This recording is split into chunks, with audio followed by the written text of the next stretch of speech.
6, Jésus est confronté à une attitude d'incrédulité à Nazareth, la ville où il a grandi.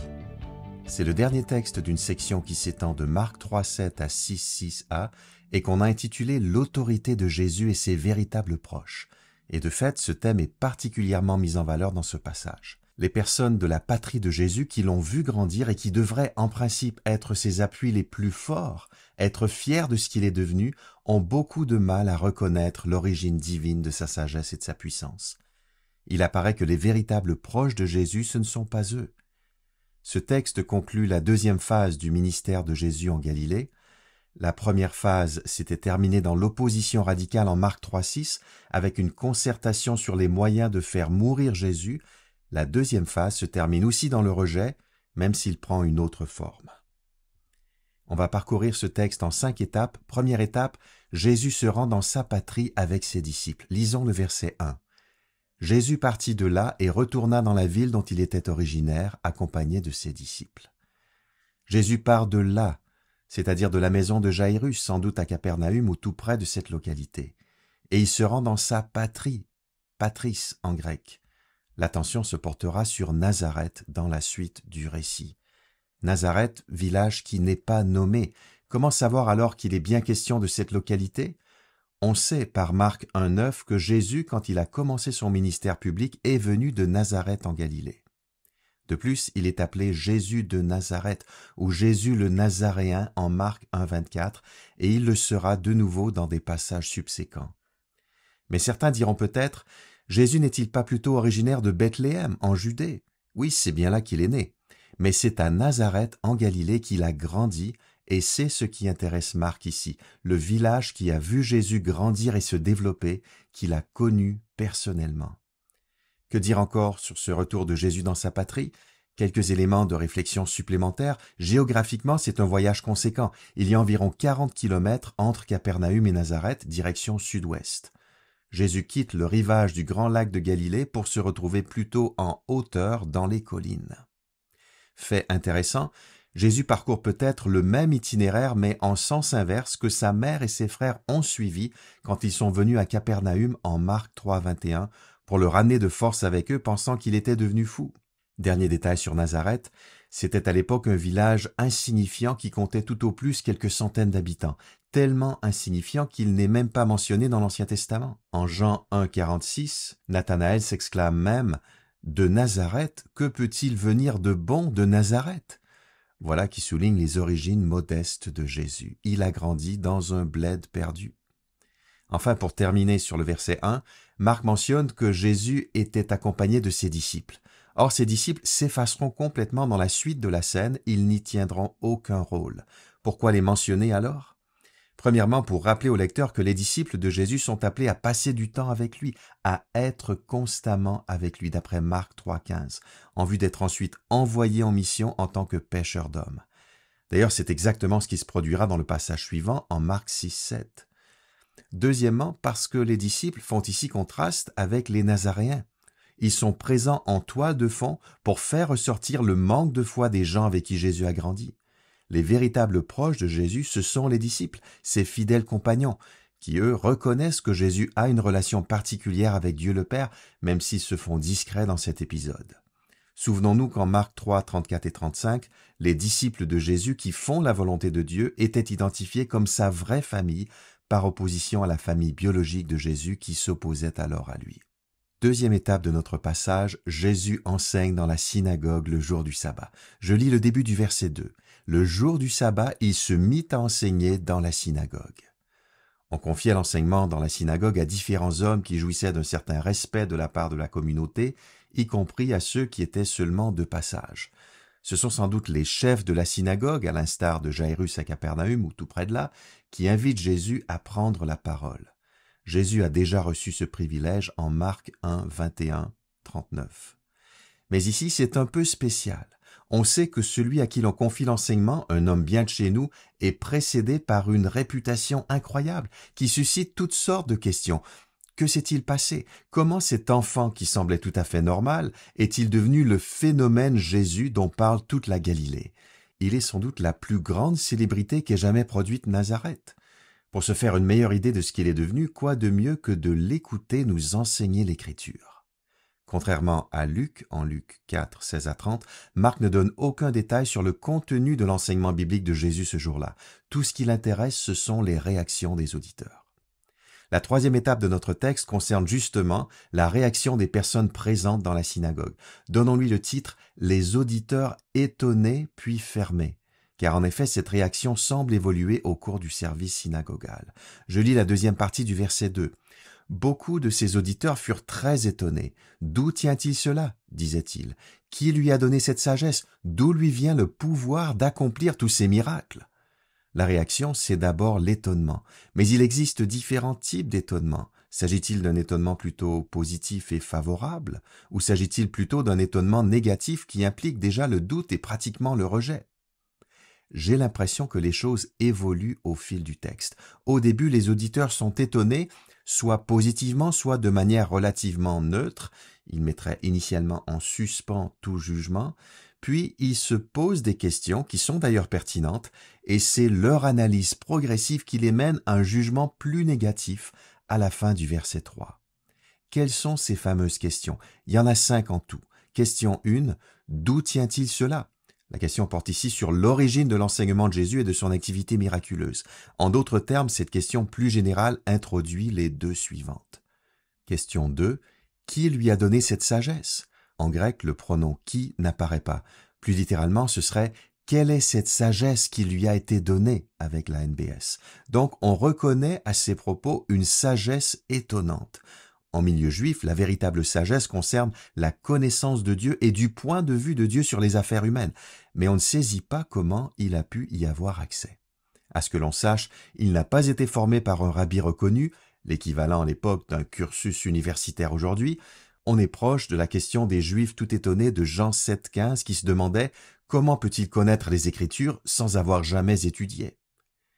En plus, on sait que ce n'est pas à Nazareth qu'il a appris à parler ainsi. Personne dans ce village n'était en mesure de lui transmettre une telle compréhension du règne de Dieu, le thème qui figure au cœur de sa proclamation et de son enseignement. Question 3. D'où lui vient le pouvoir d'accomplir tous ces miracles? On pourrait traduire plus littéralement avec la NBS « Et comment de tels miracles se font-ils par ses mains ?»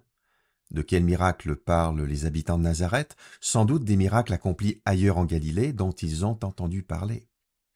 Voilà certaines des questions qu'on se pose ce jour-là dans la synagogue de Nazareth, et on n'ose pas à l'évidence évoquer ouvertement la possibilité d'une origine divine pour cette sagesse et cette puissance miraculeuse.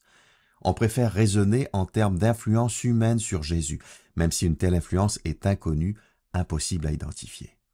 Comme le montrent les deux questions suivantes, on médite en plus sur l'enracinement social fort ordinaire de la nouvelle star de Galilée, qui ne laissait rien présager, quitte à ne pas parvenir à résoudre l'énigme Jésus. Les deux questions suivantes au verset 3 sont plutôt des questions rhétoriques. Cette fois, les réponses sont bien connues de la part des personnes qui s'interrogent. Ces questions concernent les origines modestes et ordinaires de Jésus. Lisons la première partie du verset 3. N'est-il pas le charpentier, le fils de Marie, le frère de Jacques, de Joseph, de Jude et de Simon?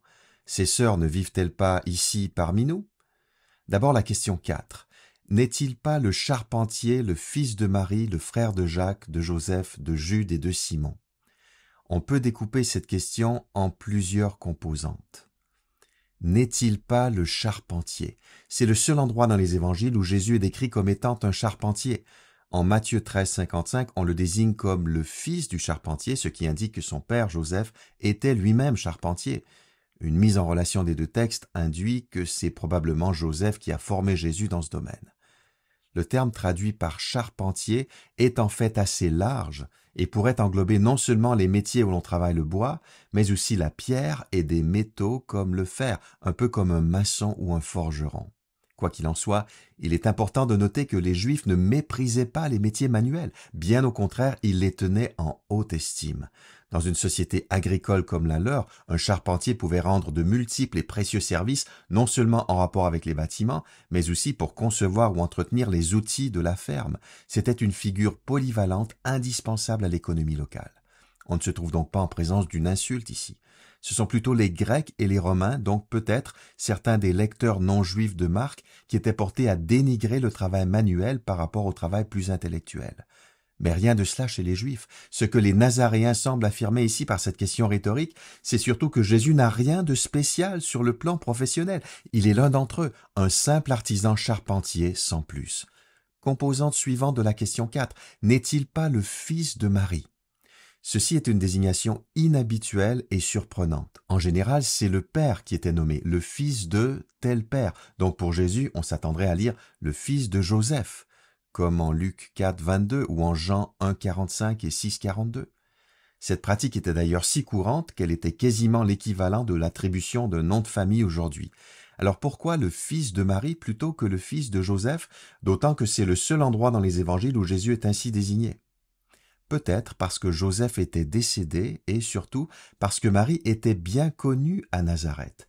C'est un peu comme si les auditeurs réfléchissaient ainsi. Jésus n'est-il pas le fils de Marie, cette brave femme que nous connaissons tous et qui n'est pas si différente des autres femmes de son âge? Une fois de plus, c'est le caractère ordinaire, familier de Jésus, ici de sa filiation maternelle, qui rend perplexe, parce que cet état de fait semble être en décalage avec sa sagesse et ses miracles qui, eux, sont extraordinaires. N'est-il pas le frère de Jacques, de Joseph, de Jude et de Simon?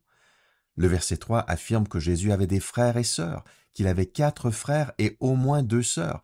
Ce sont sans doute les enfants biologiques que Joseph et Marie ont eus après la naissance de Jésus. 4 frères sont donc nommés, Jacques, Joseph, Jude et Simon. Que savons-nous d'eux?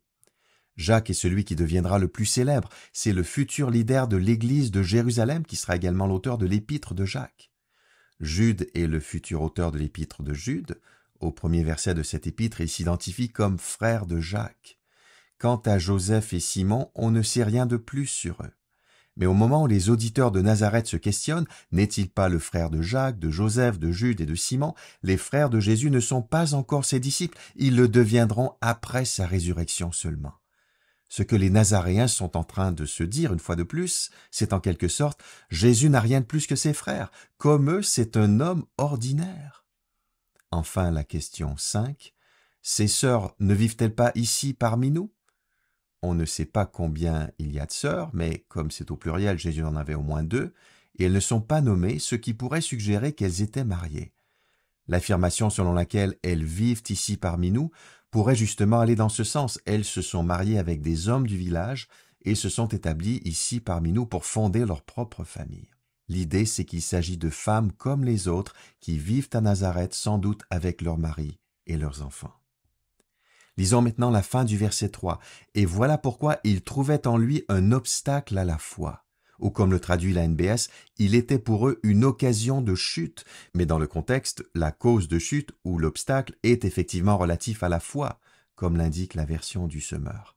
Quelle est la nature de l'obstacle pour les Nazaréens? Qu'est-ce qui les empêche de croire en Jésus?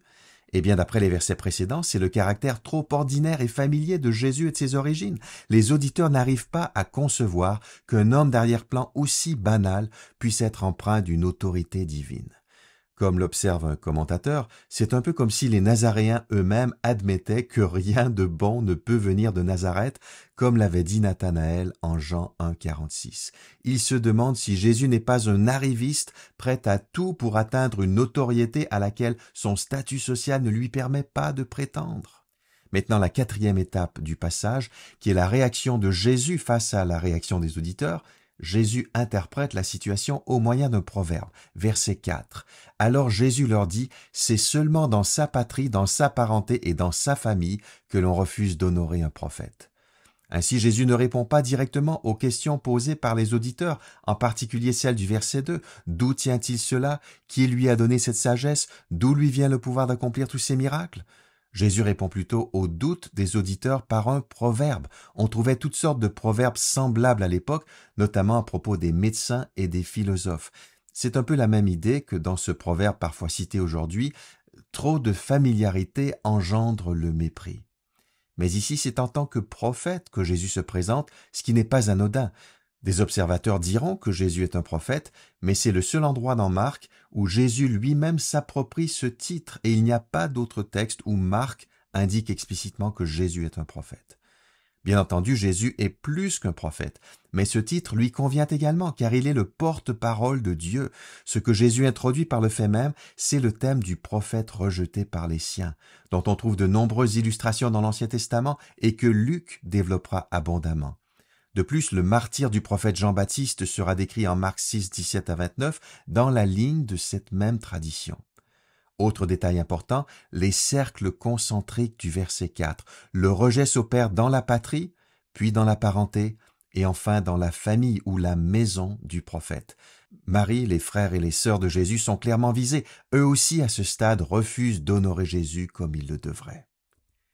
Enfin, la cinquième étape de notre texte, qui se termine ainsi sur une note un peu déprimante, Jésus est limité et étonné. Verset 5, il ne put accomplir là aucun miracle, sinon pour quelques malades à qui il imposa les mains et qu'il guérit.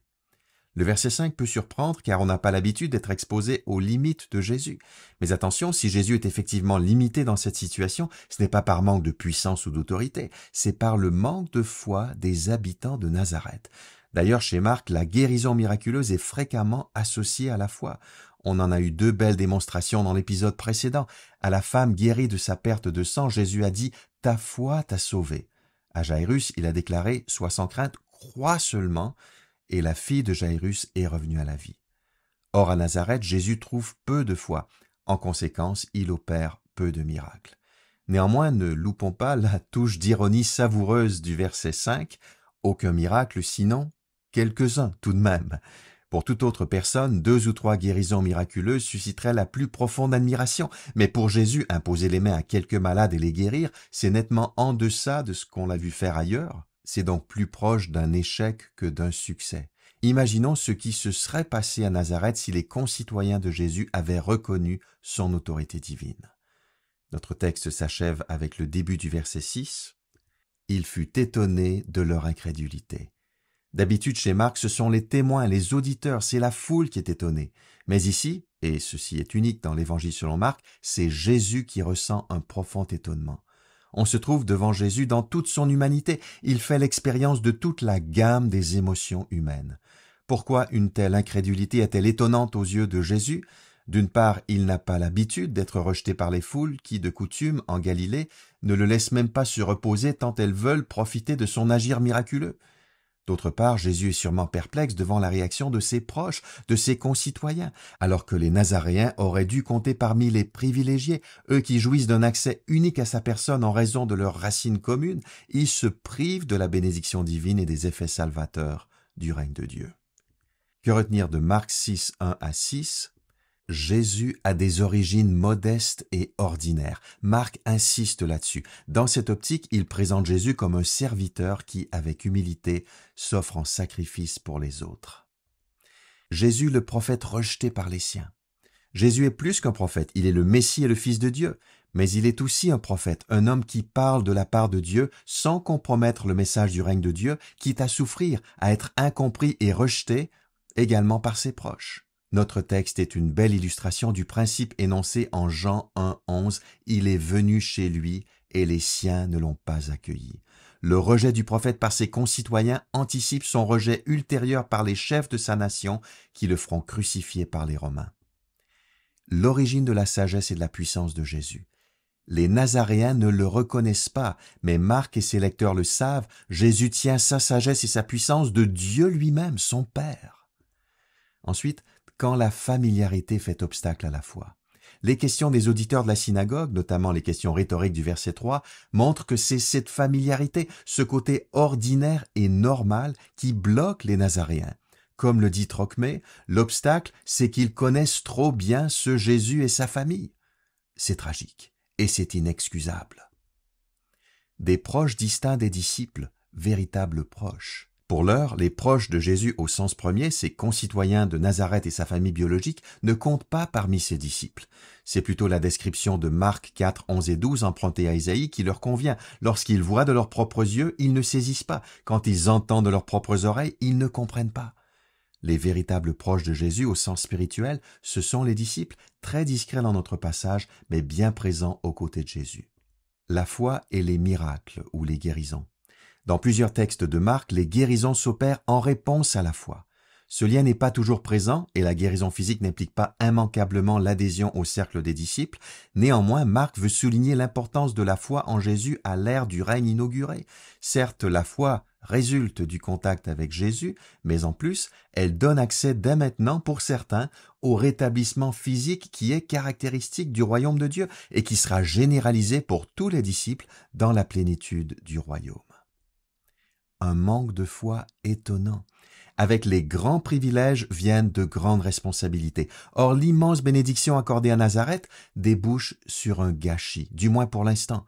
Tout cela est étonnant aux yeux de Jésus. Enfin, il apparaît au fil de ce texte une image négative de la synagogue. C'est la dernière fois que Jésus est invité à enseigner dans une synagogue dans le récit de Marc, et ça se termine plutôt mal. Marc suggère ainsi subtilement que Jésus se dissocie de l'institution et de la forme de judaïsme que représentait la synagogue. Quel est le message central de Marc 6, 1 à 6? Répondons à l'abaissement étonnant du Fils de Dieu par une foi admirative qui l'honorera. Quelques pistes d'application pour conclure, surtout sous la forme de questions que chacune peut se poser et auxquelles les chrétiens peuvent aussi réfléchir ensemble pour s'édifier et s'encourager mutuellement. L'abaissement du Fils de Dieu suscite-t-il notre admiration? Est-ce que nous nous délectons de la beauté du plan de Dieu pour notre sauvetage, qui passe par un simple charpentier issu d'un village méconnu en Galilée? Puisons-nous la consolation auprès du prophète rejeté par les siens? Quand nous sommes nous-mêmes incompris, voire injustement accueillis, par des gens que nous aimons et desquels nous attendions davantage d'écoute, ou du moins un minimum de respect, pensons à Jésus en visite à Nazareth, à ce qu'il y a vécu et ressenti un rejet cruel, un triste étonnement. Il est normal que notre attachement au prophète rejeté par excellence nous coûte, que nous goûtions à notre tour à certaines formes de rejet ou de mépris. C'était sans doute le cas des premiers lecteurs chrétiens de Marc, qui faisaient peut-être même face à la persécution et que l'exemple de Jésus a dû rassurer et réconforter. Faisons-nous appel à la sagesse et à la puissance divine de Jésus.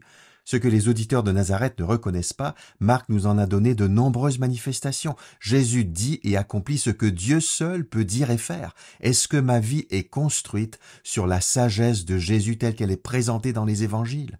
Est-ce que je fais appel à la puissance divine de Jésus quand je me trouve dans le besoin? Notre familiarité avec le christianisme fait-elle obstacle à notre foi?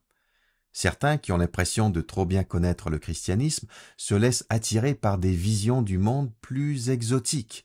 C'est comme si la bonne nouvelle perdait de son attrait et de son éclat dès lors qu'elle ne nous semble plus tellement nouvelle. Pourtant, elle est toujours aussi bonne. Alors pourquoi nous en priver? Et pourquoi ne pas chercher à la redécouvrir chaque jour avec fraîcheur, au rythme de notre méditation de l'Écriture et des circonstances changeantes de notre existence, qui appellent sans cesse de nouvelles appropriations, de nouvelles prises de conscience? Parfois, ce sont les enfants de chrétiens qui ont trop bien connu l'Église et les histoires de la Bible qui ne parviennent plus à croire pour différentes raisons, ce qui m'amène au point d'application suivant. Sommes-nous investis dans la mission auprès des gens familiers avec l'Évangile? Quand on parle de la mission, c'est souvent de celle qui se produit au loin, ou du moins en dehors de nos murs. Pourtant, les habitués de la maison ont aussi besoin d'être écoutés et éclairés. Est-ce que nous investissons le temps et l'énergie nécessaires dans la transmission de la foi à nos enfants d'une manière adaptée à leur âge? Est-ce que nous équipons suffisamment nos ados et nos jeunes adultes, constamment bombardés par des objections à la foi chrétienne? Qu'en est-il des personnes qui étaient jadis parmi nous, mais qui se sont éloignées de l'Église et de Christ? Les avons-nous oubliés? Leur tendons-nous la main de temps en temps? Avons-nous pris au sérieux leurs questionnements, leurs blessures, leurs incompréhensions? Leur éloignement nous a peut-être étonnés, mais ne concluons pas trop rapidement que le dernier chapitre de leur cheminement spirituel est déjà écrit. Notre incrédulité empêche-t-elle Jésus d'agir? Le manque de foi est un obstacle à l'intervention de Jésus. N'ayons pas peur de l'introspection. Suis-je davantage contrôlé par l'incrédulité que je ne le pense? Dois-je me repentir de ne pas m'attendre suffisamment à voir Christ agir sur le terrain? Nos réactions devant les circonstances de la vie traduisent-elles un manque de foi étonnant? Dans la continuité du point précédent, si j'ai du mal à repérer des traces d'incrédulité dans mon état d'esprit, je devrais peut-être me pencher sur mes réactions dans le feu de l'action. Tendance à m'inquiéter? Beaucoup d'anxiété dans mes pensées, impatience avec mes proches, colère quand les choses ne se déroulent pas comme je le souhaitais, esprit de comparaison, frustration quand un autre semble mieux réussir que moi, un peu de jalousie. Toutes ces réactions cachent un manque de confiance en Christ qui dirige le navire de mon existence. Enfin, ne lançons pas la serviette face à une incrédulité parfois sidérante, notre propre incrédulité ou celle des autres. L'histoire n'a pas à se terminer ainsi. On sait par d'autres textes du Nouveau Testament que la mère et les frères de Jésus sont finalement devenus ses disciples. La même métamorphose s'est peut-être produite pour d'autres Nazaréens qui étaient sceptiques dans l'épisode de Marc 6. Pourquoi l'incrédulité de certains de nos proches aujourd'hui ne céderait pas la place à une foi renouvelée en Jésus-Christ? Seigneur Jésus, nous t'adorons pour ton abaissement. Merci d'avoir consenti à devenir charpentier et à vivre une existence ordinaire à Nazareth. Tout cela pour t'identifier à nous en vue de nous sauver. Tu as subi l'incompréhension et le rejet de tes proches avant d'être mis à mort par les grands de la nation. Voilà la réponse à la sagesse et à la puissance divine que tu as mise au service des personnes qui étaient sur ta route. Père, par l'Esprit, alimente et affermis notre foi en ton Fils. Garde-nous de nous habituer à lui et à ses bénédictions. Et s'il te plaît, ramène auprès de toi nos proches qui se sont éloignés. En ton nom, Amen.